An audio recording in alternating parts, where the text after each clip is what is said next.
کے وفادار ہے علماء دیوبند، اسلام کے غمخوار ہے علماء دیوبند، آقا کے وفادار ہے علماء دیوبند، اسلام کے غمخوار ہے علماء دیوبند۔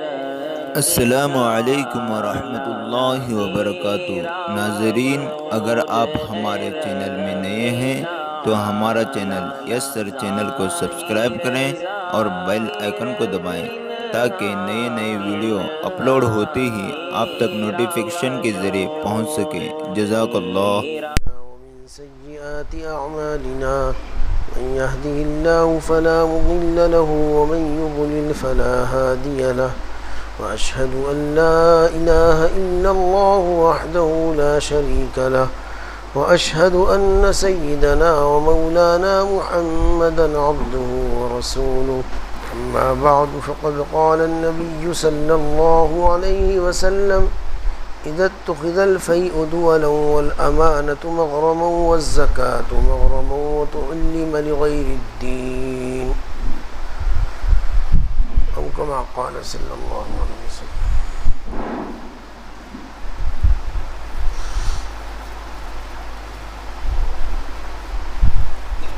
بزرگان محترم، برادران اسلام،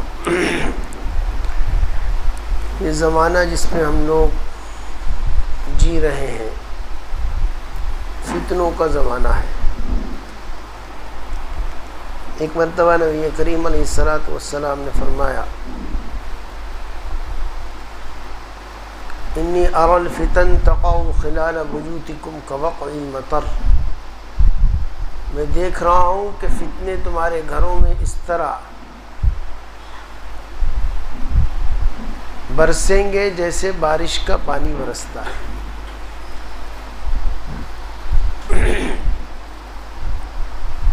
حدیث میں ہے کہ فتنے ایسے ہوں گے کہ یصبح الرجل مؤمنا ویمسی کافرا ویمسی مؤمنا ویصبح کافرا، آدمی صبح کا مومن شام کا کافر ہو جائے گا، اور شام کا کافر مومن صبح کو کافر ہو جائے گا۔ یبیع دینہ بعرض من الدنیا، اپنے دین کو دنیاوی سامان کے عوض میں بیچ دے گا۔ تو وہ زمانہ جو قیامت کے قریب جس کی پیشن گوئی تھی، وہ زمانہ اب آنکھوں سے دیکھا جا سکتا ہے کہ ایسے ہی فتنے ہیں، اور اسی طرح دین و ایمان خطرے کے اندر ہے۔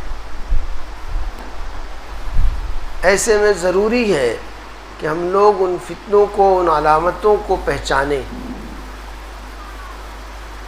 اور اپنے ایمان کی حفاظت کریں، اپنے اعمال کو درست کریں، اپنے احوال کو صحیح کریں، ورنہ انہی فتنوں میں پڑھ کر خطرہ ہے کہ ہمارا ہی دین و ایمان کہیں خدا نخواستہ ضائع نہ ہو جائے۔ ایک حدیث شریف میں 15 علامتیں بیان کی گئی ہیں قیامت کی، کہ جب یہ 15 علامتیں پائی جائیں تو اس وقت اس بات کا انتظار کرنا کہ سرخ آندھی چلے، اور اس بات کا انتظار کرنا کہ زمین میں لوگ دھس جائیں، اور اس بات کا انتظار کرنا کہ چہرے بگڑ جائیں۔ یہ پنکھا کیوں بند کیا؟ اتنا ہے؟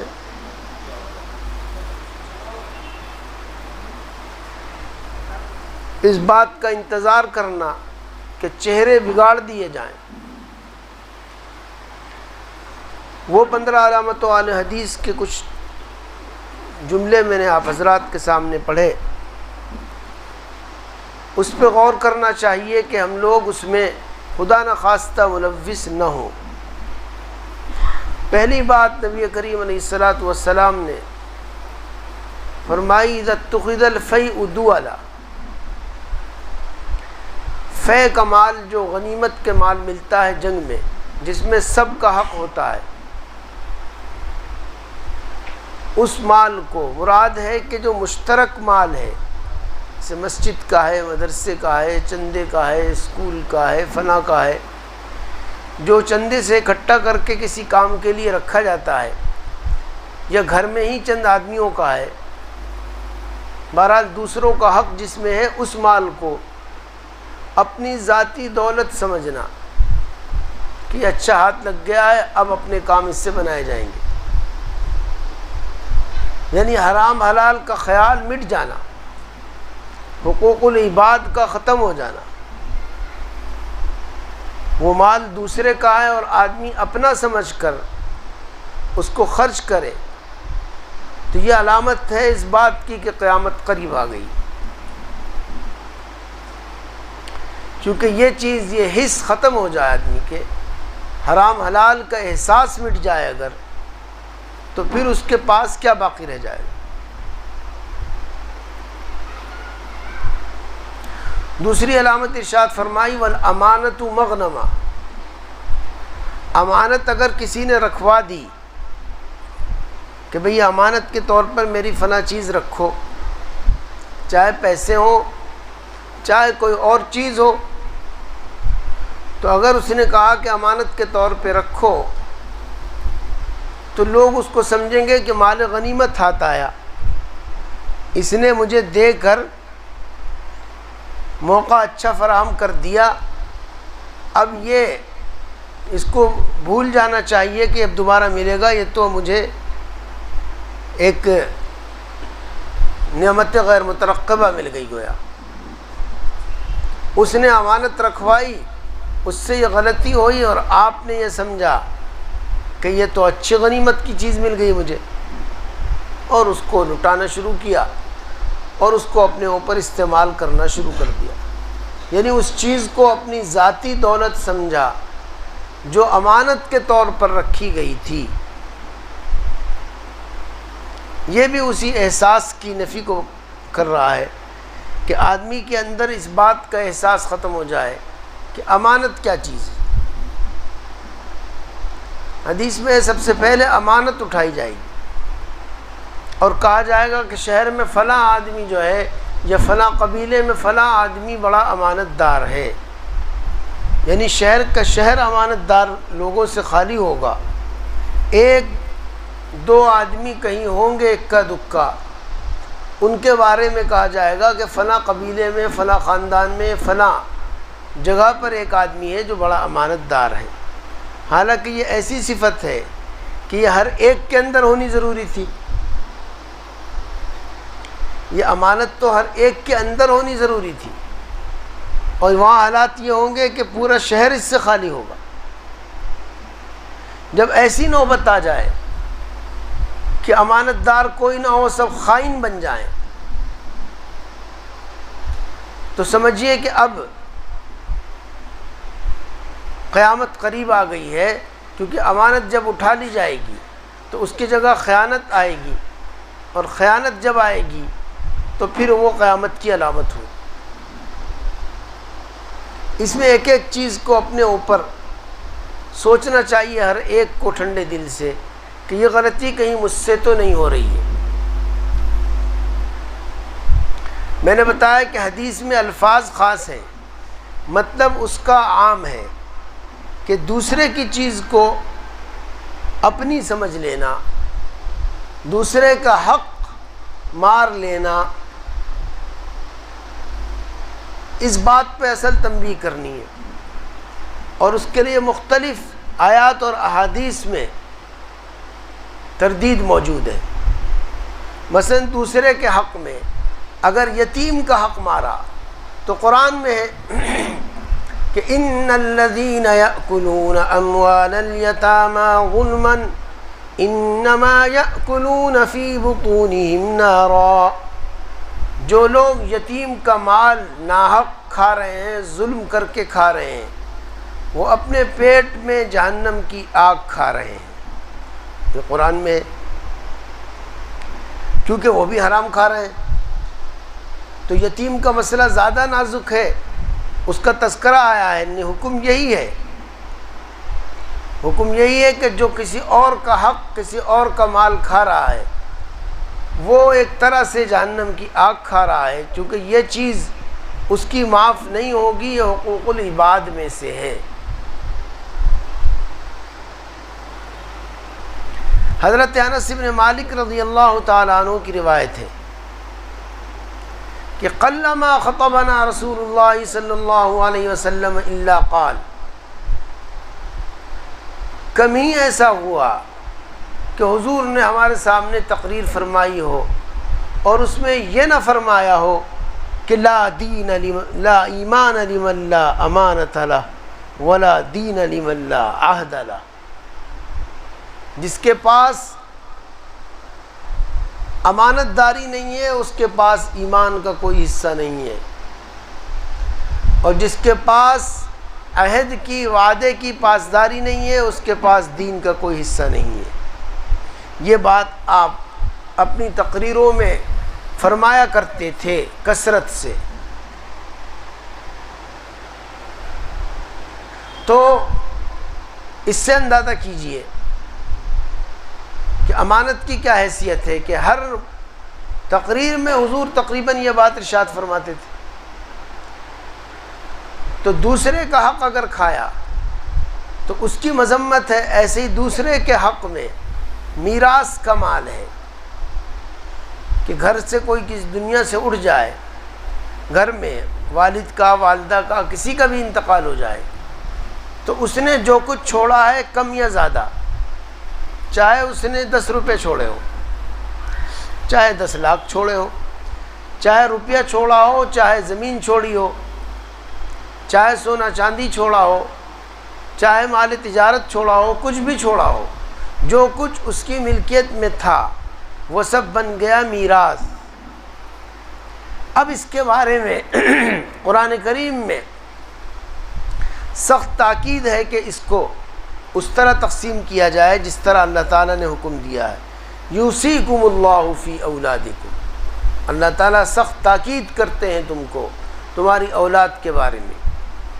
پھر اس کے مسائل بیان کیے گئے، پھر اسے کہا گیا فریضۃ من اللہ، یہ اللہ کی طرف سے فریضہ ہے، اس کو یہ مت سمجھنا کہ معمولی بات ہے۔ دوسری جگہ وَتَأْكُلُونَ التُّرَاثَ أَكْلًا لَمًّا، تم میراث کو ہڑپ کر جاتے ہو، سمیٹ کر کھا لیتے ہو۔ تو غرض میراث کے بارے میں قرآن کریم میں تفصیل موجود ہے، اور حدیث شریف میں ہے من قطع وارث میراثه قطع اللہ میراثه من الجنت یوم القیامہ او کما قال، جس نے وارث کی میراث کو کاٹ لیا یعنی اس کو نہیں دیا تو اللہ تعالیٰ اس کی میراث جنت سے کاٹیں گے، جنت میں اس کا اتنا حصہ کاٹا جائے گا۔ تو ایک حرام کی شکل یہ ہے جو آدمی کے پیٹ میں جاتا ہے۔ تو ان سب چیزوں کو کہا گیا ہے کہ یہ قیامت کی علامت ہے کہ عام طور پر یہ سب کام ہونے لگے۔ آج بھی عام طور پر یہ سب کام ہوتے ہیں کہ میراث کی تقسیم میں کوئی ہوتا ہے کہ جو دیکھتا ہے کہ اللہ اس کے رسول کا حکم کیا ہے، ورنہ نادر ہے۔ پورے شہر میں ڈھونڈتے رہیے آپ تو کوئی آپ کو ملے گا جس نے میراث صحیح تقسیم کی ہو۔ ویسے متقی ہیں، پرہیزگار ہیں، نفلی حج کرتے ہیں، نفلی عمرہ کرتے ہیں، صدقہ دیتے ہیں، زکوٰۃ دیتے ہیں، نماز پڑھتے ہیں، روزہ رکھتے ہیں،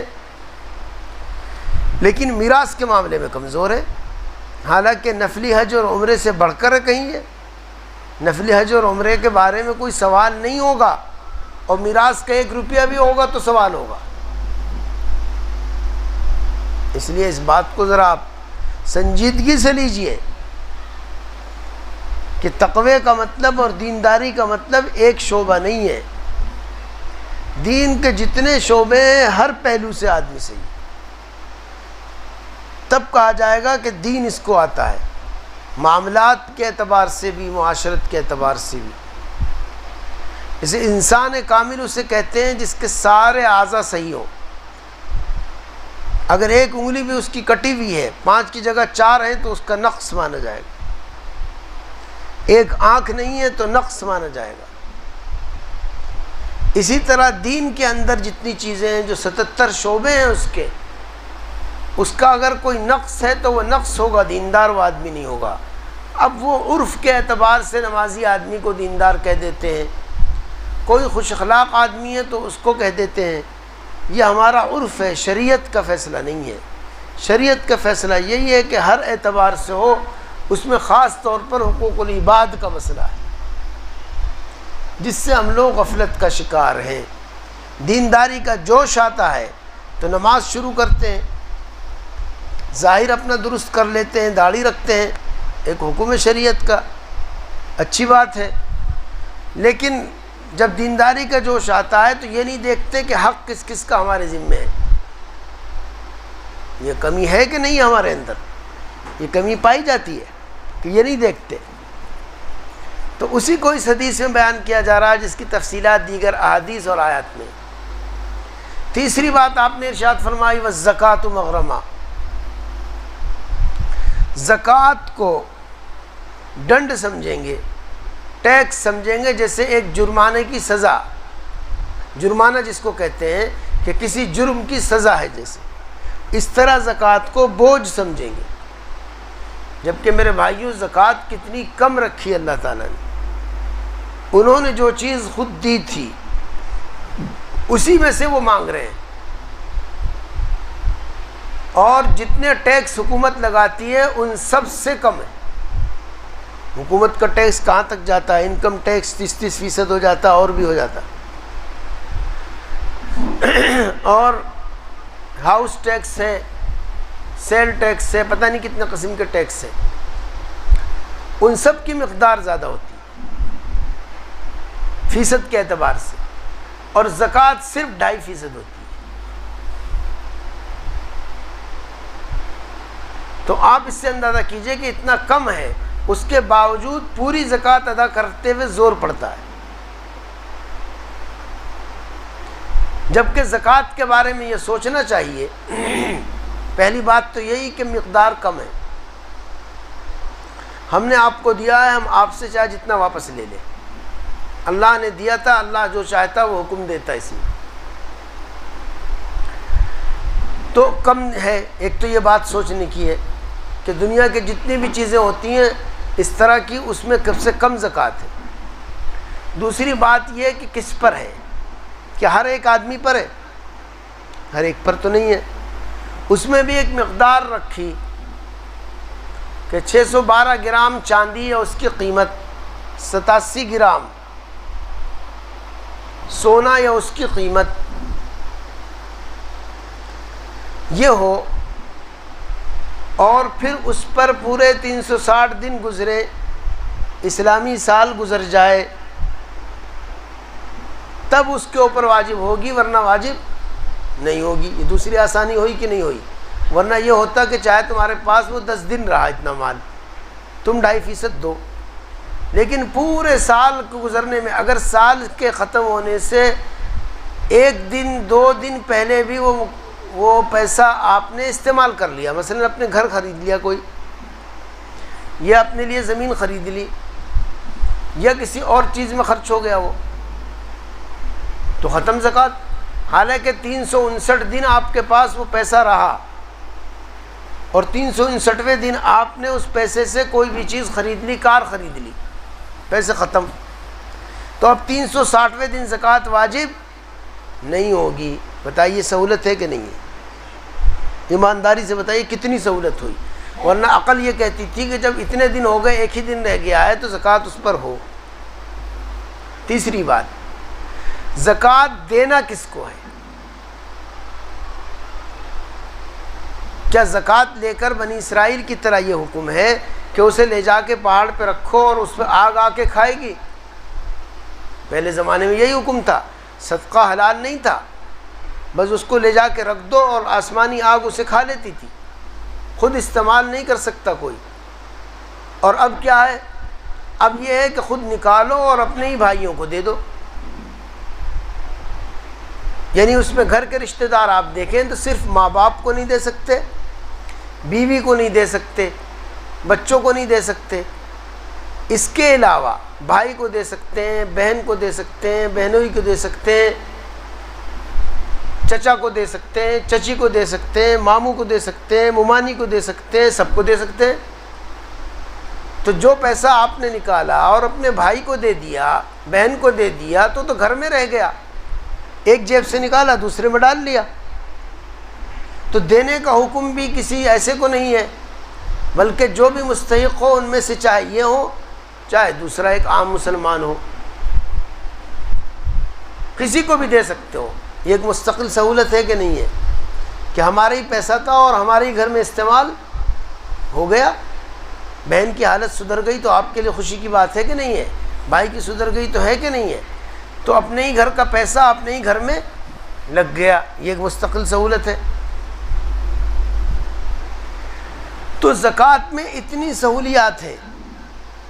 اس میں بھی پھر یہ کہ اگر قرض ہے آپ کے اوپر، آپ نے مجبوری میں کوئی قرضہ لیا ہے، آج کل جو بینک کے لون لیتے ہیں اس کا الگ مسئلہ ہے، لیکن عام قرضے جیسے لوگوں کو ضرورت ہوتی ہے وہ لیتے ہیں. اس کا مسئلہ یہ ہے کہ جتنا پیسہ آپ نے قرض لے رکھا ہے، مثلا 2 لاکھ پر زکوٰۃ تھی، 1 لاکھ قرضہ ہے، تو 1 لاکھ معاف. 1 لاکھ روپے سے زکوٰۃ کیا ہو گئی؟ معاف ہو گئی. حالانکہ ہے تو وہ ہمارے ہی پاس، لیکن چونکہ قرضہ تھا ہمارے ذمے، اس لیے 1 لاکھ روپے کی زکوٰۃ معاف کر دی گئی. بتائیے کتنی بڑی سہولت ہے کہ نہیں ہے؟ تو اس زکوٰۃ کو جس میں اتنی سہولت ہے، اگر کوئی یہ سمجھ رہا ہے کہ یہ سزا ہے، یہ کوئی ٹیکس ہے، تو وہ ظالم ہے. یا وہ کوئی آدمی نکالتا ہے تو صرف نقد پیسے کی بینک کے نکالتا ہے، یا صرف سونے چاندی کی نکالتا ہے. ایسا نہیں ہے. نقد کی بھی ہوگی، سونے چاندی کی بھی ہوگی، مال تجارت جو دکان میں رکھا اس پہ بھی ہوگی. اور اگر زمین پلاٹ خرید رکھیں بیچنے کی نیت سے پلاٹ خرید رکھیں تو پلاٹ کی قیمت پر بھی زکوٰۃ واجب ہوگی. ان ساری چیزوں پر نکالی جائے گی. یہ زکوٰۃ کا مسئلہ ہے. کہ مجھے نماز اذان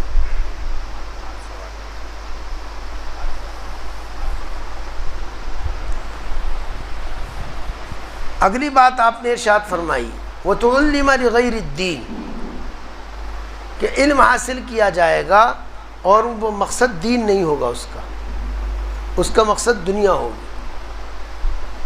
علم دین بھی حاصل کریں گے تو دنیا کے لیے کریں گے. تو علم کا حصول وہ دین کی خاطر نہیں ہوگا، دنیا کی خاطر ہوگا.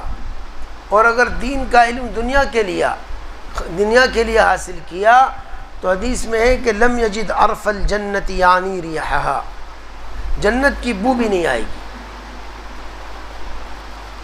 تو دین کا علم حاصل کرنا چاہیے، دین کے لیے، عمل کے لیے، آخرت کے لیے، نہ یہ کہ اس کو کسب دنیا کا ذریعہ بنانے کی نیت ہو پہلے ہی سے. یہ الگ بات ہے کہ اس کے ذریعے سے بھی دنیا آتی ہے، لیکن مقصد اور یہ نیت شروع سے یہ نہیں ہونا چاہیے کہ اس کے ذریعے سے ہمارے پاس دنیا آ جائے.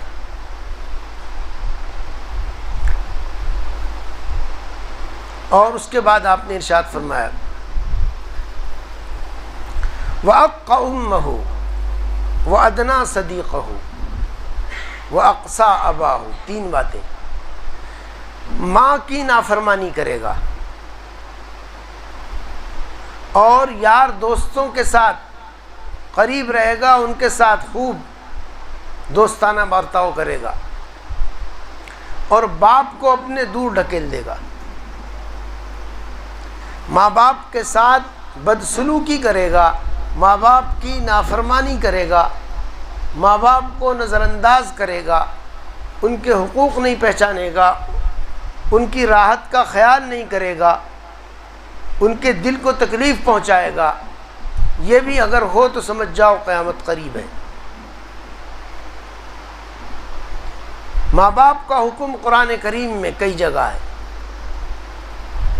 اور یہاں تک ماں باپ کے بارے میں ہے کہ اگر خدا نخواستہ وہ ہندو ہے، کافر ہیں، اور آپ کو اللہ نے اسلام سے نواز دیا، تو بھی ان کے اوپر زیادتی جائز نہیں ہے، بھلے وہ غیر مسلم ہیں، لیکن آپ زیادتی ان کے اوپر نہیں کر سکتے۔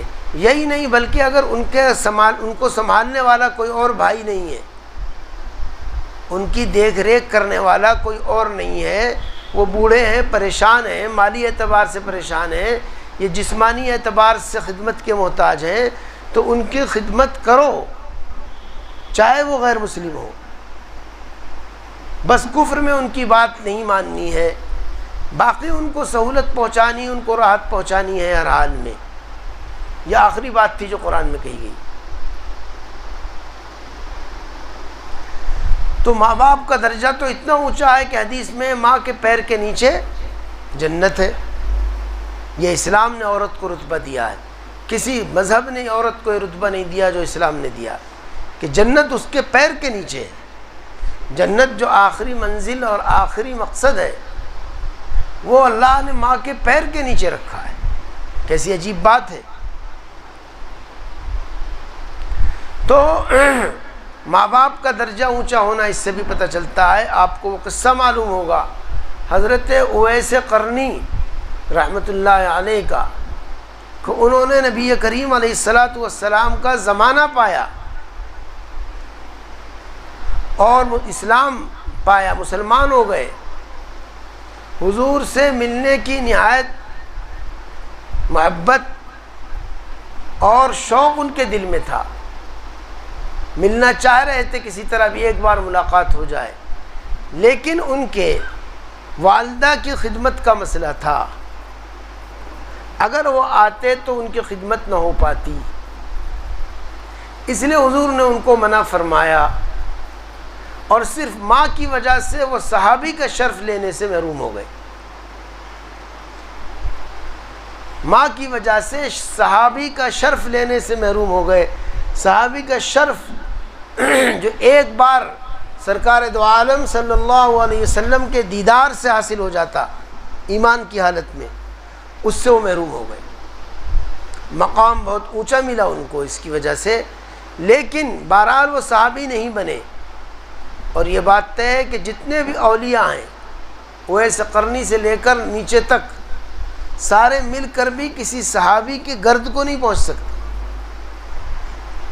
ہر صحابی کا مقام اتنا اونچا ہے، ایک ادنا صحابی کا بھی، کہ سارے اولیاء مقام کے اعتبار سے اس سے مقابلہ نہیں کر سکتے۔ تو حضرت اویس قرنی صحابی نہیں بن پائے، اس کو کہتے ہیں دین اتباع اور پیروی کا نام ہے۔ کیسا ان کے اندر جوش رہا ہوگا، کیسا جذبہ رہا ہوگا، لیکن اس کے باوجود انہوں نے اطاعت کی اور ماں کی وجہ سے حاضر خدمت نہیں ہوئے۔ اس کو کہتے ہیں دین، اس کو کہتے ہیں اطاعت، کہ اپنی مرضی کے 100% خلاف بات آ جائے، لیکن یہ پتہ چل جائے کہ اللہ اس کا رسول اس میں خوش ہیں، تو اسی کام کو آدمی کرے تو کہا جائے گا کہ یہ دیندار ہے۔ دین اصل میں اتباع کا نام ہے۔ جس وقت جو تقاضا ہو اسی تقاضے کو پورے کرنے کا نام ہے۔ تو اس حدیث کے ان جملوں میں کہ اقا امہ ودنا صدیقہ اقصا ابا، ماں کو نظر انداز کرے گا، اس کی پریشانی کو، اس کے دکھ کو نظر انداز کرے گا، دوستوں کے ساتھ بڑی دوستی نبھائے گا، اور باپ کو دور کر دے گا اپنے سے، اس کے ساتھ بجائے اس کی خوشنودی کے نظر انداز والا معاملہ کرے گا، اس کو بوجھ سمجھے گا اپنے اوپر، تو یہ علامت ہے کہ قیامت قریب ہے۔ بدترین گناہوں میں سے جو گناہ آئے ہیں، اکبر الکبائر میں سے جو گناہ آئے ہیں، ان میں سے ماں باپ کی نافرمانی ہے۔ اللہ نے اپنے ساتھ ماں باپ کا تذکرہ کیا ہے، ارشاد ہے وَقَضَىٰ رَبُّكَ أَلَّا تَعْبُدُوا إِلَّا إِيَّاهُ وَبِالْوَالِدَيْنِ إِحْسَانًا۔ اللہ نے فیصلہ کیا کہ اس کے علاوہ کسی کی عبادت مت کرو، اور دیکھو ساتھ ساتھ کیا کہا فوراً، والدین کے ساتھ حسن سلوک کرو. ان میں سے دونوں یا ایک اگر بڑھاپے کو پہنچ جائیں اور وہ بڑھاپے میں ایسی باتیں کریں گے جو جوان لڑکے کے مزاج کے خلاف ہوگی، ایسا ضروری ہوتا ہے. وہ بیچارے اپنی سوچ سے ایک بات کہہ رہے ہیں، بڑھاپے کا زمانہ ہے، آپ کا نیا خون، جوشیلا خون ہے، نئی نئی معلومات آپ کو ہیں، ان کو وہ معلومات نہیں ہیں. وہ ایک بات پرانی کہہ رہے ہیں، آپ نئی نئی انداز سے سوچ رہے ہیں، تو جھنجھلاہٹ ہوتی ہے. ایسی جھنجھلاہٹ اگر ہو تو یاد رکھو یہ جھنجھلاہٹ تمہیں بھی، تمہاری اولاد کو ہوگی اور تم بوڑھے رہو گے. اس وقت تمہارا دل چاہے گا کہ یہ ہماری جھنجھلاہٹ کو برداشت کرے. ایسے ہی تم بھی اپنے ماں باپ کو اف تک مت کہو، ان کی جو بھی بات ہے جیسی بھی ہے اس کو سن لو، جواب مت دو، دھتکارو مت، ڈانٹو مت، کوئی ایسا جملہ مت کہو جس سے ان کو تکلیف ہو. خلاصہ یہ تکلیف دے کوئی جملہ مت کہو، نظر انداز کر دو ان کی اس بات کو، ہاں ہاں کہہ کے ختم کر دو. تو غرض یہ ارشاد فرمایا علامات قیامت میں کہ ماں باپ کی جب نافرمانی عام ہو جائے تو سمجھو قیامت قریب ہے. اگلی بات ارشاد فرمائی وظہرت الاصوات فی المساجد، مسجدوں میں آوازیں بلند ہوں گی. مسجد اللہ کا گھر ہے، اس کے آداب ہیں، سخت آداب ہیں اس کے اندر بدبودار چیز کے لے کے آنا منع ہے، ناپاکی کی حالت میں آنا منع ہے، دنیا داری کی باتیں کرنا منع ہے. اس کو صرف عبادت کے لیے خاص کیا گیا ہے، عبادت جیسے کام کے لیے اور نماز کے لیے. اس کے اندر اگر آواز بلند ہو رہی ہے، بلند ہونے سے مراد یہ ہے کہ اپنی باتیں کر رہے ہیں اتنی کہ ادھر ادھر کی باتیں کر رہے ہیں اور خوب زور زور بول رہے ہیں، تو یہ اپنے گھر کی طرح معاملہ ہو گیا، اللہ کے گھر کی طرح معاملہ نہیں ہوا. جب مسجد کو اپنے گھر کی طرح سمجھیں، اس میں وہ سب کرنے لگے جو اپنے گھر میں کرتے ہیں، جیسے اپنے گھر کے کمرے میں ہر طرح کی باتیں کرتے ہیں اسی طرح کی بات کرنے لگے، اسی طرح کا انداز اختیار کرنے لگے مسجد میں، تو یہ بھی ایک علامت ہے کہ قیامت قریب ہے. اور وہ علامت بھی پوری ہو چکی ہے. یہ ساری علامتیں پوری ہو چکی ہیں. ہو چکی کہ نہیں ہو چکی بتائیے آپ.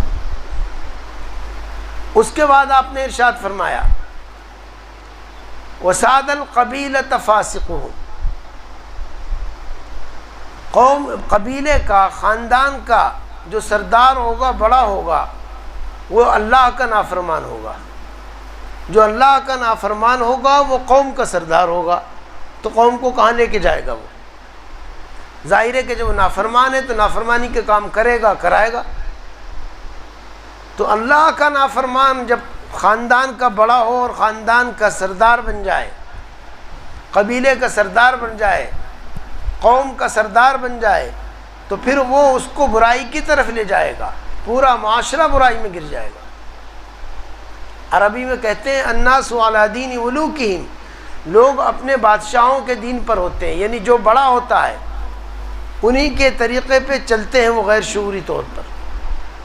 وہ اگر گالیاں دیتا ہے تو نیچے والے بھی دیں گے، اس کے یہاں حلال حرام کی پرواہ نہیں ہے تو نیچے والوں کے یہاں بھی نہیں ہوگی، اس کے نزدیک نماز کی اہمیت نہیں ہے تو نیچے والوں کے نزدیک بھی نہیں ہوگی. سب کا اسی طرح معاملہ ہوگا کہ اوپر کا اثر نیچے پڑتا ہے، کہیں بھی ہو. تو جیسے ہندوستان کی تاریخ میں گزرے ہیں، جب دور تھا شاہ جہاں کا تو لوگوں میں تعمیرات کی بڑی حرص تھی، کیونکہ اس کے ذہن میں تعمیرات تھی، تاج محل بنوایا، لال قلعہ بنوایا، فلاں بنوایا، تو وہی اثر پوری قوم پر تھا. پھر جب زمانہ آیا عالمگیر اورنگزیب رحمۃ اللہ علیہ کا، تو لوگوں کے اندر علم دین کا حصول اور عبادت اس کا غلبہ تھا، کیونکہ وہ اس درجے کے زاہد آدمی تھے کہ حکومت کا کوئی پیسہ نہیں لیتے تھے، قرآن اپنے ہاتھ سے لکھ کر اس کو فروغ کرتے تھے اور اس سے جو آتا تھا وہی کھاتے تھے، خزانے کے پیسہ نہیں کھاتے تھے. اس طرح انہوں نے 50 سال حکومت کی ہے متحدہ ہندوستان کے اوپر. تو ان کے زمانے میں رخ عام طور پر زہد کا، عبادت کا، تعلیم کا تھا. عالمگیری کے فتاویٰ انہوں نے مرتب کروائے جو عالمگیری سے مشہور ہے. تو غرض جب قوم کا سردار اللہ کا نافرمان ہوگا تو قوم میں نافرمانی آئے گی، یہ علامت ہوگی کہ قیامت آنے والی ہے۔ آگے آپ نے ارشاد فرمایا اکرم الرجل مخافت شر، لوگ کسی کا اکرام کریں گے اس لیے نہیں کہ اکرام کے قابل آدمی ہے، مثلا عمر میں بڑا ہے، سفید داڑھی ہے، بوڑھا آدمی ہے تو اس کا اکرام کیا جائے، یا حافظ قرآن ہے تو اکرام کیا جائے، عالم ہے تو اکرام کیا جائے، بڑا ہے ہم سے گھر کا اس لیے اکرام کیا جائے، بڑا بھائی بڑی بہن ہے اس لیے اکرام کیا جائے، اس لیے اکرام نہیں کیا جائے گا، اس لیے کیا جائے گا کہ یہ غنڈہ ہے، اگر اس کے سامنے اس کی مرضی کی باتیں نہ کی اور آؤ بھگت اس کی نہ کی تو پتہ نہیں کیا کر دے گا، یہ تو غنڈہ قسم کا آدمی ہے، مارے مروائے پیٹے پٹائی کرا دے کچھ بھی کرا دے۔ تو آدمی کا اکرام کیا جائے گا مخافت شرہی، اس کے شر کے ڈر سے کہ کہیں یہ کل ہمارے ساتھ کوئی زیادتی نہ کر بیٹھے، کل اس کی وجہ اس کی طرف سے کوئی پریشانی کی بات نہ سامنے آ جائے۔ اگر اس وجہ سے کسی کا بھی اکرام کیا جا رہا ہے اس مجبوری میں کہ اس سے نقصان پہنچ سکتا ہے تو وہ اکرام نہیں ہے، وہ تو ایک مصلحت ہے، اور یہ قیامت کی علامت ہے کہ ایسا زمانہ آ جائے کہ لوگوں کا اکرام اور عزت کا معاملہ بھی وہ ختم ہو جائے، اور کیا بھی جائے تو اس لیے کیا جائے کہ اس سے نقصان پہنچنے والا ہے۔ تو اکرم الرجل مخافت شرہ، آدمی کا اکرام کیا جائے گا اس کے شر کے خوف سے۔ آج کل ایسی ہوتا ہے، سیاسی لیڈران ہیں اور بہت سے لوگ ہیں، ان سب کا اکرام جو کیا جاتا ہے وہ کیوں کیا جاتا ہے؟ کہ اس میں نقصان کا پہلو بھی ہوتا ہے، کبھی کبھی تو صحیح وجہ سے کیا جاتا ہے، اور کبھی صرف یہ پہلو ہوتا ہے کہ ان سے نقصان نہ پہنچ جائے، کل یہ انتقام نہ لینے لگے، اس لیے صاحب سلامت رہنی چاہیے، خیریت کا معاملہ رہنا چاہیے، پتہ نہیں کل کیا ہو، چاہے کوئی چھوٹا ہو اس سطح پر یا بڑے پیمانے پر ہو، بہرحال اس کے ڈر کے خوف سے اگر آپ کر رہے ہیں تو یہ حدیث میں علامت آئی ہے۔ آگے آپ نے ارشاد فرمایا وَظَهَرَتِ الْقَيْنَاتُ وَالْمَعَازِفُ، گانے والی عورتیں اور گانے بجانے کے آلات، یہ میوزک، یہ ہارمونیم، یہ عام ہو جائیں گے۔ اب سے زیادہ عام کبھی ہوئے تھے؟ موبائل کھولیے اور دنیا کی کسی بھی گانے والی عورت کو دیکھ لیجئے، ننگی ناچتے ہوئے دیکھ لیجئے اس کو، اور بد سے بد گانا اس کی زبان سے سن لیجئے، اور بد سے بد میوزک وہ آپ جب چاہیں سن لیں۔ موبائل تو ایسا خزانہ ہے برائیوں کا کہ جو برائی آپ کا دل چاہے وہ اس کے اندر آنکھ کی کان کی آپ کو مل جائے گی۔ منٹ بھر میں دنیا کے کسی بھی گوشے کا بدترین سے بدترین منظر، اوریاں سے اوریاں، ننگے سے ننگا پن دیکھنا ہو تو 1 منٹ نہیں لگے گا، ایسا پہلے کبھی دنیا میں نہیں تھا۔ اس کی خاص جگہ ہوتی تھی، وہاں کوئی جاتا تھا تو دیکھتا تھا، یہ نہیں کہ جیب میں سب کے خزانہ موجود ہے۔ تو آپ نے فرمایا کہ یہ گانے والی عورتیں اور گانے بجانے کے یہ ناجائز حرام آلات عام ہوں گے، اور عام طور پر اس کا دخل ہوگا لوگوں کے لیے، اور لوگ اس کو دیکھیں گے، کریں گے۔ اس وقت تو اس کی اتنی زیادہ کھل کر یہ چیز سامنے آئی ہے کہ اس کو بیان نہیں کیا جا سکتا، اس موبائل کی وجہ سے، اس موبائل کی وجہ سے یہ دونوں چیزیں بالکل عام ہو گئی ہیں۔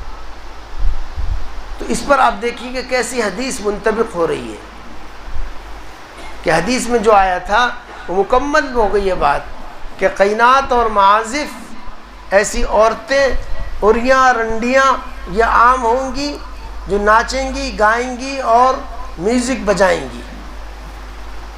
میوزک کے بارے میں بے حسی کی حد یہ ہے کہ موبائل میں گھنٹی ہوتی ہے، تو گھنٹی بہت ساری اس میں رہتی ہے جو آپ کا دل چاہے، اس میں کچھ سادی بھی رہتی ہے اکا دکا، عام سی گھنٹی رہتی ہے، ایسے فون کی ہوتی تھی۔ یہ بھی کر سکتے ہیں کہ کوئی چیز باہر سے اس میں لوڈ کر لی جائے، جیسے کسی چڑیا کی آواز ہے، لیکن وہ سب چھوڑ کے لوگ ایسی گھنٹی رکھتے ہیں جس کے اندر میوزک ہوتا ہے اور گانا ہوتا ہے ساتھ ساتھ، یعنی میوزک اس طرح بجتا ہے کہ گانا سنائی دیتا ہے۔ اس کو قصداً اختیار کرتے ہیں، یہ کہاں سے جائز ہوگا؟ کان کا گناہ ہے اور خطرناک گناہ ہے کان کا۔ نبی کریم علیہ الصلوۃ والسلام کے زمانے میں ایک شخص ایسے ہی گانا بجانا کر رہا تھا، تو آپ نے اپنے دونوں ہاتھ کان پر رکھ لیے۔ حالانکہ اس زمانے کا میوزک آج سے تو بہت ہلکا ہوگا، اس زمانے کا گانا بجانا آج جیسا تو نہیں تھا، لیکن پھر بھی آپ نے ہاتھ رکھ لیے۔ اور اب کیا ہو رہا ہے کہ ایئر فون لگایا جاتا ہے تاکہ کوئی اور آواز نہ آئے، خالی وہی آواز جاتی رہے۔ نوجوانوں کا ایک طبقہ یہ کام کر رہا ہے۔ تو غرض موبائل سب کے پاس ہے، آپ اس بات پہ غور کیجیے گا بھی کہ گھنٹی جو آپ کی بجتی ہے وہ کس طرح بجتی ہے۔ اگر اس میں میوزک ہے، اگر اس میں گانے کی آواز ہے تو قطعاً ناجائز ہے، آپ خود گنہگار ہوتے ہیں، دوسرے کی آواز پہنچا کے گنہگار ہوتے ہیں، اور کبھی اگر نماز میں کھلی رہ گئی تو ساری مسجد کے نمازیوں کو تکلیف پہنچاتی۔ تو یہ گناہ کام ہو رہا ہے جو بالکل گھر گھر پہنچ چکا ہے۔ اس کے بعد آپ نے ارشاد فرمایا وَظَهَرَتِ الْقَيْنَاتُ وَالْمَعَازِفُ وَشُرِبَتِ الْخُمُورُ، اور شراب، مختلف قسموں کی شراب پی جائے گی۔ نشے کی چیزیں جو آتی ہیں جن سے نشہ آ جائے، یہ نشہ آور چیزیں خوب استعمال کی جائیں گی، مختلف انداز کی شراب بھی ہوگی اور غیر شراب بھی ہوگی، نام اس کا چاہے الگ ہو۔ جب شراب عام ہو جائے، شراب ام الخبائث ہے، ساری خبیث چیزوں کی جڑ یہی ہے، کیونکہ اس سے آدمی کے عقل معاف ہو جاتی ہے، اور عقل پہ جب پردہ پڑ جائے تو پھر آدمی کے لیے کوئی بھی کام مشکل نہیں ہے، وہ زناکاری کرے، وہ بدکاری کرے، وہ چوری کرے، وہ ڈکیتی ڈالے، وہ قتل کرے، کچھ بھی کر سکتا ہے۔ اسی لیے اس کو ام الخبائث کہا گیا۔ اور شراب کسی کے پیٹ میں ہو تو اس کی اطاعت قبول نہیں ہوتی۔ عام حرام لقمے کے بارے میں یہ بات ہے، اور شراب تو سب سے بڑا حرام ہے۔ تو اس لیے جتنی بھی چیزیں نشے کی ہیں چھوٹی بڑی، اور جس میں نوجوانوں کا ایک بڑا طبقہ اس وقت ملوث ہے، نئے نئے طریقے کے نشے نکلے ہوئے ہیں، نشے کی چیزیں، اور اس کو اختیار کرتے ہیں، وہ ساری گناہ کی باتیں درجہ بدرجہ۔ اسی لیے خمر نہیں خمور کہا گیا کہ شراب ایک نہیں، مختلف قسم کی شراب پی جائے گی، مختلف شکل و صورت میں بدل کر اس کو استعمال کیا جائے گا۔ جب یہ ہونے لگے تو قیامت کا انتظار کرو۔ اس کے بعد آخری بات آپ نے فرمائی کہ وَلَعْنَ آخِرُ هَذِهِ الْأُمَّةِ أَوَّلَهَا، کہ 15ویں علامت ہے یہ کہ امت کے بعد میں آنے والے لوگ پہلے آنے والے لوگوں پر لعنت ملامت کریں گے، ان کو بیوقوف سمجھیں گے، احمق سمجھیں گے، ان کے کاموں کو غلط سمجھیں گے۔ یہ کسی بھی اعتبار سے، یعنی سلف نے جو خدمات انجام دی قرآن اور حدیث کی، وہ ایسی تھی کہ ویسی کوئی سوچ نہیں سکتا آج۔ جو تقویٰ ان کا تھا، جو محنت ان کی تھی، جو انہوں نے اس سلسلے میں کیا ہے، وہ کوئی سوچ نہیں سکتا۔ ان کی خدمات پہ پانی پھیر دینا اور یہ سمجھنا کہ ہم خود حدیث کو بھی سمجھ لیں گے اور قرآن کو بھی سمجھ لیں گے، تو یہ سلف کے اوپر گویا کہ تان کرنا ہے کہ وہ سمجھ نہیں پائے۔ ان کی سمجھی ہوئی بات کو اگر آپ نے رد کر دیا کہ وہ جو سمجھے تھے وہ تو صحیح نہیں تھا، ہم جو سمجھے ہیں وہ صحیح ہے، تو یہ بھی ایک علامت قیامت کی ہوگی۔ ان کے دل میں جو خوف تھا، ان کے سامنے جو چیزیں تھیں، وہ جو زمانہ خیر کا تھا، شروع کے 300 سال کا، وہ زمانہ خیر کا حدیث میں فرمایا گیا، خیر القرون قرنی، جو آپ جمعہ کے خطبے میں سنتے ہیں، بہترین زمانہ میرا ہے، پھر اس سے ملا ہوا ایک زمانہ، ایک صدی، اور اس سے ملی ہوئی ایک صدی۔ تو تو ان کے کاموں پر اگر لعنت ملامت کی جائے یا ان پر لعنت ملامت کی جائے یا ان کو غلط کار قرار دیا جائے یا ان کو حدیث کا مخالف قرار دیا جائے یا ان کو سمجھا جائے کہ وہ تفسیر نہیں سمجھے تھے، جدید ایجادات نہیں ہوئی تھیں، یہ سب کہا جائے، تو یہ لعنت ملامت کرنا علامت ہے کہ اب قیامت قریب ہے۔ جو قوم اپنے بڑوں کے ساتھ یہ سلوک کرتی ہے وہ تباہ ہو جاتی ہے۔ اپنے سلف کے ساتھ اور صحابہ کے ساتھ جو یہ سلوک کرے گا تو نامراد ہوگا اور بددین ہوگا۔ وہ صحابہ کو اس امت کی سب سے بڑی کسوٹی ہے۔ کوئی بھی مسئلہ ہو، حق اور باطل کا کوئی بھی اختلاف ہو، صحابہ کے ذریعے آسانی سے حل ہو جاتا ہے۔ اور اگر صحابہ پہ لعن طعن ہو، ان کو معیار حق نہ مانا جائے، ان پر تنقید کی جائے، تو اب مسئلہ حل کہیں نہیں ہو سکتا، اب گمراہی طے ہے اس شخص۔ اسی لیے کہا گیا کہ میرے صحابہ ستاروں کی طرح، ان سے ہدایت حاصل کرو۔ اسی لیے کہا گیا کہ کوئی اگر میرے صحابہ کو برا بھلا کہہ رہا ہے تو کہو کہ لعنت ہو تیرے شر پہ، قولوا لعنت اللہ علی شرکم۔ تو صحابہ تو ایک ایک صحابی کی تقدس، اس کی عظمت پہ کوئی حرف گیری کی گنجائش نہیں ہے، اس پر اتفاق ہے اہل سنت کا۔ اور جو کچھ ان کے زمانے میں ہوا ہے اس کے بارے میں لعن طعن کی کوئی اجازت کہیں سے کہیں تک نہیں ہے۔ پھر ان کے بعد جو سلف آئے ہیں ان کو بھی اسی حدیث میں جو میں نے سنائی ہے ان کی بھی عظمت ثابت ہوتی ہے۔ تو اب کسی بھی اعتبار سے ان کو گھٹیا سمجھنا یا ان پر لعن طعن کرنا یہ امت کی گمراہی کا سبب بنتا ہے۔ اسی سے فرقے ایجاد ہوتے ہیں۔ یہ یاد رکھیے آپ بات، جتنے فرقے بنے ہیں وہ سارے فرقے صحابہ سے کٹ کے بنے۔ پہلے انہوں نے صحابہ کو چھوڑا یا صحابہ کے معیار حق ہونے کو چھوڑا، اس کے بعد انہوں نے اپنی 1.5 اینٹ کی مسجد بنائی ہے۔ اگر فیصل صحابہ کو مان لیا جائے تو یہ سارے فرقے ختم ہو جائیں گے۔ جو یہ کر رہے ہیں وہ صحابہ کی زندگی میں دکھائیں، جو ہم کر رہے ہیں وہ ہم صحابہ کی زندگی میں دکھائیں گے، یہ ہماری ذمہ داری ہے۔ علماء دیوبند کے حق ہونے کی یہی علامت ہے کہ وہ جو بات کہیں گے وہ صحابہ سے لے کر کہیں گے، اور ان کا جو دعویٰ ہوگا وہ صحابہ کی زندگی میں پایا جائے گا۔ اگر صحابہ کی زندگی میں نہیں ہے تو وہ اس کو نہیں لیں گے، اور کسی بھی چیز میں اسی چیز کو معیار بنائیں گے کہ صحابہ کے زمانے میں یہ کام تھا، حالانکہ اس کا داعیہ موجود تھا۔ 12 ربیع اول صحابہ کے زمانے میں آتا تھا تو وہ کیا کرتے تھے؟ معیار ہے، ان کے زمانے میں 12 ربیع الاول آتا رہا تو انہوں نے کوئی نیا کام کیا تھا، اس میں نہیں کیا تو معیار نہیں ہے۔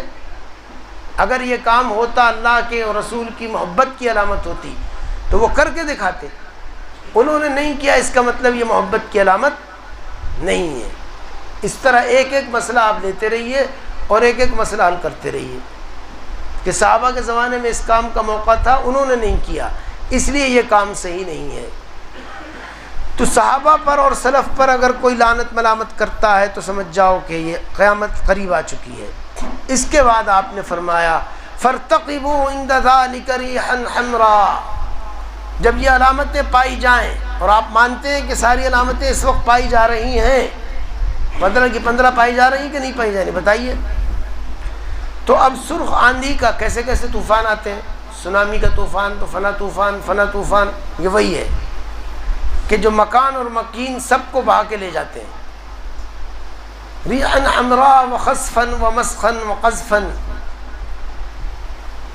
زمین پھٹے گی اور لوگ دفن ہوں گے، چہرے بگاڑ دیے جائیں گے، آسمان سے پتھر برسیں گے۔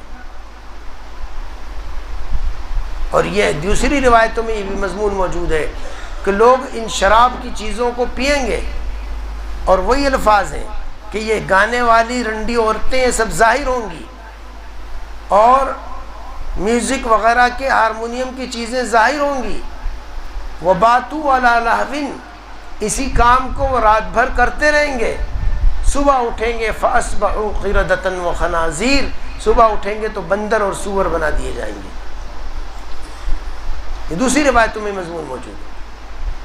تو یہ جو چیزیں ہیں، گانے والی عورتیں، گویہ رنڈیاں اور شراب اور اس کے ساتھ ساتھ زنا کاری، اس کے اوپر سخت سے سخت وعیدیں آئی ہیں۔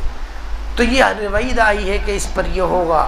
اور کنظام بال قطع سلکہ فتتابع، ایسا ہوگا جیسے کوئی ہار ہے، اس کی جو ڈور ہے دھاگا وہ توڑ دیجئے تو اس کے سارے دانے بکھر جائیں گے. اس طرح ساری نظام معطل ہو جائے گا اور فتنے ٹوٹ پڑیں گے، پھیل جائیں گے. ہر آدمی پریشان رہے گا، کوئی کسی چیز میں کوئی کسی چیز میں.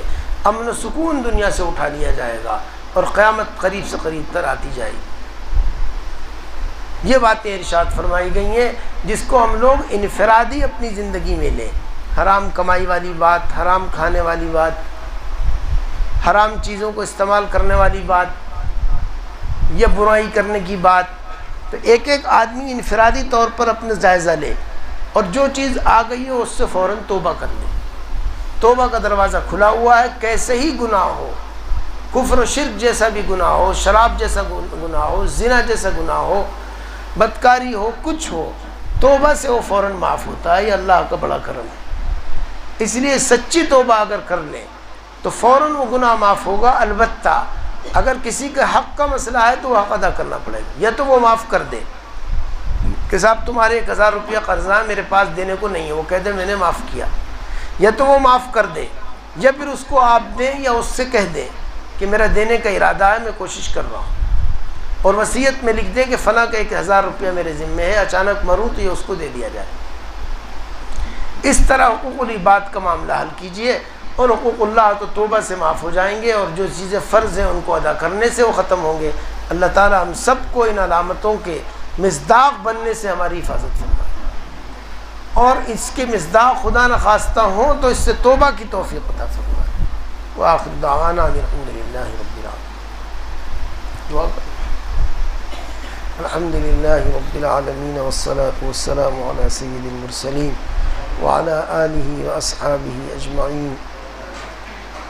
ربنا آتنا فی الدنیا حسنہ وفی الآخرۃ حسنہ وقنا عذاب النار. ربنا ظلمنا انفسنا وان لم تغفر لنا وترحمنا لنكونن من الخاسرین. ربنا ظلمنا انفسنا وان لم تغفر لنا وترحمنا لنكونن من الخاسرین. ربنا لا تؤاخذنا ان نسينا او اخطأنا. ربنا ولا تحمل علينا إصرا كما حملته على الذين من قبلنا. ربنا ولا تحملنا ما لا طاقة لنا به. واعف عنا واغفر لنا وارحمنا. واعف عنا واغفر لنا وارحمنا أنت مولانا فانصرنا على القوم الكافرين. اے اللہ، ہم نے اپنی جانوں پر بڑا ظلم کر رکھا ہے، ہر طرح کے گناہوں میں ہم ملوث ہیں. اے اللہ، قصداً بھی ہم ملوث ہیں، سہواً بھی ہم ملوث ہیں، خفیہ بھی ملوث ہیں اور علانیہ بھی ملوث ہیں. بے شمار گناہوں میں ہم لوگ ملوث ہیں. حقوق اللہ بھی ہیں. اے اللہ، آپ کے حقوق بھی ہیں، آپ کے بندوں کے حقوق بھی ہیں. اے اللہ، ہم لوگ ان چیزوں میں ملوث ہیں، اس کا اقرار کرتے ہیں. اگر آپ نے فضل نہ فرمایا، رحم نہ فرمایا، اگر آپ نے کرم نہ فرمایا تو ہم سب تباہ و برباد ہو جائیں گے. اے اللہ، دنیا بھی برباد ہو جائے گی اور دین بھی، اور آخرت میں بھی خسارے میں رہیں گے. اے اللہ، اپنے فضل سے ہمیں بچا لیجئے، اپنے کرم سے بچا لیجئے، شان رحیمی سے بچا لیجئے. ہمارے دلوں میں ایسا خوف پیدا کر دیجئے جو برائیوں سے ہمیں روک دے. ایسی خشیت پیدا کر دیجئے کہ آپ کی نافرمانی سے ہمیں روک دے. اے اللہ، ایسا خوف اور خشیت نصیب فرما. اے اللہ، ایسا خوف اور خشیت نصیب فرما. اے اللہ، ایسا خوف اور خشیت جو برائیوں سے روک دے، آپ کی نافرمانی سے روک دے، عطا فرما. اے اللہ، ایسی محبت عطا فرما جو آپ کے حکموں پہ عمل کرنا آسان کر دے. ایسی محبت عطا فرما جو آپ کے حکم پر عمل کرنا آسان کر دے. اے اللہ، سلف صالحین کی محبت ہمیں نصیب فرما، صحابہ سے عشق نصیب فرما، سلف سے محبت نصیب فرما، اور علامات قیامت کی کسی بھی علامت میں ملون ہونے سے ہماری حفاظت فرما. دوسروں کے جو مال ہے، جو مشترک مال ہے جس میں دوسروں کا حق ہے، ان سے ہماری حفاظت فرما. ان مالوں کو ادا کرنے کی اللہ توفیق عطا فرما. اے اے اللہ ماں باپ کی نافرمانی سے ہماری حفاظت فرما، ماں باپ کو دکھ دینے سے ہماری حفاظت فرما، ماں باپ کی خدمت کی توفیق عطا فرما، ماں باپ کی خدمت کی توفیق عطا فرما۔ اے اللہ جتنی بھی نشے کی چیزیں ہیں ان سے ہماری حفاظت فرما، نشے کی چیزوں سے حفاظت فرما۔ اے اللہ تمام طرح کے زناکاری اور زناکاری کی جو بھی مقدمات ہیں، جس میں گانے والی عورتیں ہیں، میوزک ہے، شراب ہے، کباب ہے، ایسی حرام چیزیں ہیں، اے اللہ ان سب سے ہماری حفاظت فرما، ان سے بہت دور ہمارے جسم کو اور ہماری روح کو اس سے دور کر دیجیے۔ اے اللہ ہماری نوجوان نسل کی ایمان کی حفاظت فرما، ان کے عقیدوں کی حفاظت فرما، ان کے اعمال کی حفاظت فرما۔ اے اللہ ہم سب کو صراط مستقیم پر چلنے والا بنا، جس صراط مستقیم کو ہر رکعت میں ہم مانگتے ہیں اللہ وہ ہمیں نصیب فرما۔ مغضوب اور ضالین گمراہ لوگوں کے ساتھ رہنے سے ان میں شامل ہونے سے ہماری حفاظت فرما۔ اے اللہ حاضرین کی تمام جائز مقاصد کو اپنے کرم سے پورا فرما، جائز ضروریات کو اپنے کرم سے پورا فرما، ہر بیمار کو شفائے کلی عطا فرما۔ اے اللہ ہر پریشان حال کی پریشانی کو دور فرما، اے اللہ ہر پریشان حال کی پریشانی کو دور فرما، جن جن لوگوں کے جو مقاصد ہیں انہیں پورا فرما۔ اے اللہ ہم سب کو اپنی نظر کرم سے دیکھ کر ہمارے قلوب میں الفت پیدا فرما، محبت پیدا فرما، ریا، کینہ، بغض، حسد، تکبر، غیبت، عجب سے حفاظت فرما۔ اپنے کرم کے صدقے ان دعاؤں کو قبول فرما۔ سبحان ربک رب العزت عما یصفون وسلام علی المرسلین۔